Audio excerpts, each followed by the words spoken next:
जय नारायण की नमस्कार। आप देख रहे हैं अष्टदेव और मैं हूं डीडी शास्त्री। प्रिय दर्शकों, गोचर स्पेशल प्रोग्राम में आपका हार्दिक अभिनंदन और स्वागत है। 16 जुलाई को सूर्य ग्रह मिथुन राशि से आगे बढ़कर कर्क राशि में प्रवेश करेंगे। अब होगा आत्मा का कारक सूर्य ग्रह का मन का कारक चंद्रमा की राशि में प्रवेश।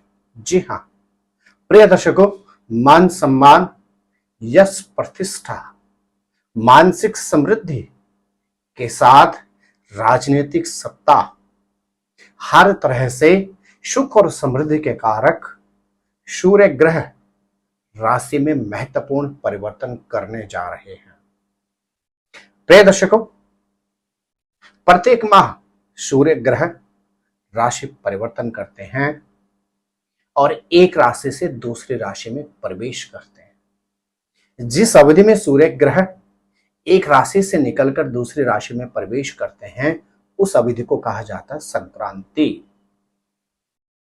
वर्ष 2024 के यदि हम बात करें, मंगलवार 16 जुलाई को पूर्वाहन 11:19 में सूर्य ग्रह बुध की मिथुन राशि का गोचर पूर्ण करके चंद्रमा की कर्क राशि में प्रवेश करेंगे और लगभग 31 दिन तक चंद्रमा की कर्क राशि में रहने के पश्चात 16 अगस्त की सायंकालीन समय 19:44 में स्वयं की सिंह राशि में प्रवेश करेंगे।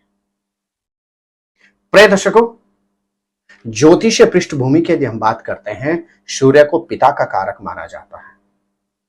सूर्य मान सम्मान, यश और प्रतिष्ठा का कारक कहा जाता है।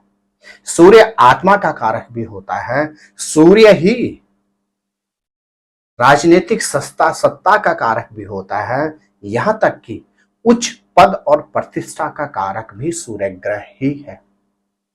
यदि जातक की पत्रिका में सूर्य ग्रह अनुकूल हो तो व्यक्ति को हर तरह से मान सम्मान की प्राप्ति होती है, उच्च पद और प्रतिष्ठा की प्राप्ति होती है और यहां तक कि व्यक्ति किसी गंभीर से गंभीर समस्या में भी विचलित नहीं होता है।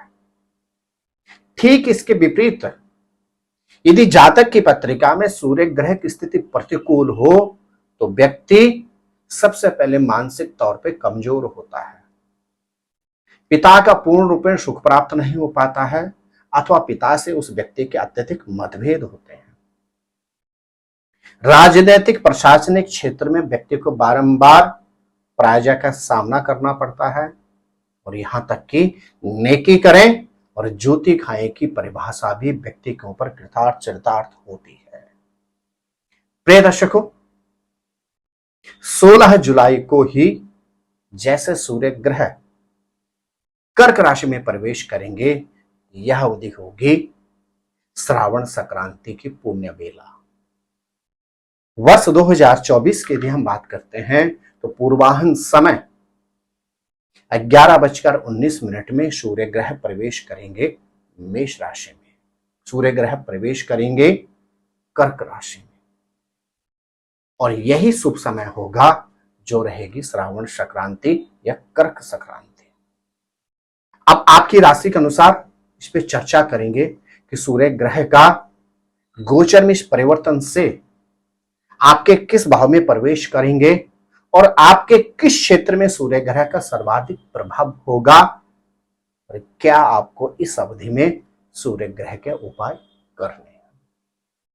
प्रिय दर्शकों, गोचर स्पेशल इस प्रोग्राम में हम चर्चा करें उससे पहले आपसे एक आग्रह, यदि पहली बार आप हमारे इस यूट्यूब चैनल पर आए हैं तो चैनल को अवश्य सब्सक्राइब कर लें, बेल आइकॉन ऑन करके रखें और शेयर और कमेंट्स करके हमारा उत्साहवर्धन अवश्य करें। जी हां, बात करते हैं धनु राशि के जातकों। सूर्य ग्रह आपके लिए होते हैं भाग्येश के स्वामी, नवम भाव 9th हाउस के लॉर्ड। नवम भाव बहुत महत्वपूर्ण होता है, भाग्य का कारक होता है। अब सूर्य ग्रह पहुंचेंगे आपके अष्टम भाव में, द्वितीय भाव पर दृष्टि रहेगी। सर्वाधिक ख्याल आपको रखना चाहिए इस अवधि में, और उसमें सबसे पहला ड्रिंक और ड्राइव से दूर रहें, वाहन से संबंधित सावधानी रखें, रोड रेंज से संबंधित घटनाएं इसी प्रकार की अवधि में सर्वाधिक होती हैं, तो प्रयास करें इस अवधि में आप रोड रेंज से संबंधित घटनाओं से दूर रहें। धन से संबंधित किसी भी तरह का लेन देन ना करें, अन्यथा हानि हो सकती है। इस अवधि में अपने बचत बैंक को बचाने का प्रयास करें, अन्यथा बहुत अच्छा आर्थिक तौर पे हानि हो सकती है।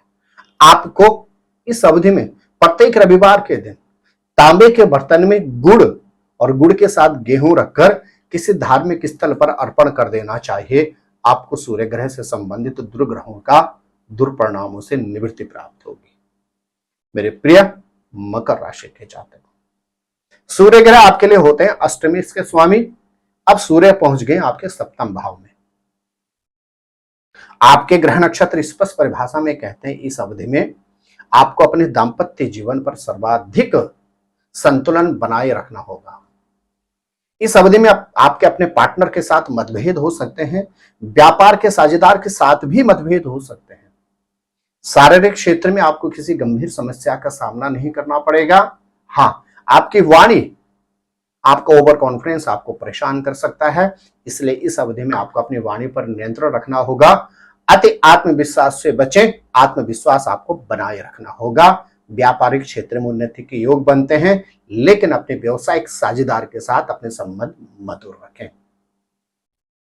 प्रत्येक रविवार के दिन रोटी के ऊपर गुड़ रखकर गौ माता को खिला दीजिए और लाल वस्त्र किसी जरूरतमंद व्यक्ति को दे दीजिए। निश्चित आपको सूर्य ग्रह से संबंधित दुर्ग्रहों से निवृत्ति प्राप्त होगी। मेरे प्रिय कुंभ राशि के जातक, सूर्य ग्रह आपके लिए होते हैं सप्तमी के स्वामी। सप्तम भाव व्यक्ति के जीवन में जीवन साथी संगनी का कारक भी होता है, व्यापारिक साझेदार का कारक भी होता है। अब सूर्य ग्रह पहुंच गए हैं कहां पर? आपके छठे भाव में, और छठा भाव ऋण, रोग, शत्रु का कारक होता है। सूर्य ग्रह की दृष्टि रहेगी आपके द्वादश भाव पर। इस अवधि में आपको यात्राओं के अवसर तो प्राप्त होंगे, लेकिन यात्राओं पर हानि के चांस भी बनते हैं। आपने सुना होगा जल्दी से देर भले, इसलिए इस अवधि में यात्राओं पर अत्यधिक सतर्कता रखें, सावधानी पूर्वक यात्रा करें। साथ ही साथ यदि अति आवश्यक न हो तो यात्राओं को टाल दें। पुराने रोग को उभरने न दें और खान पान का विशेष ख्याल रखें।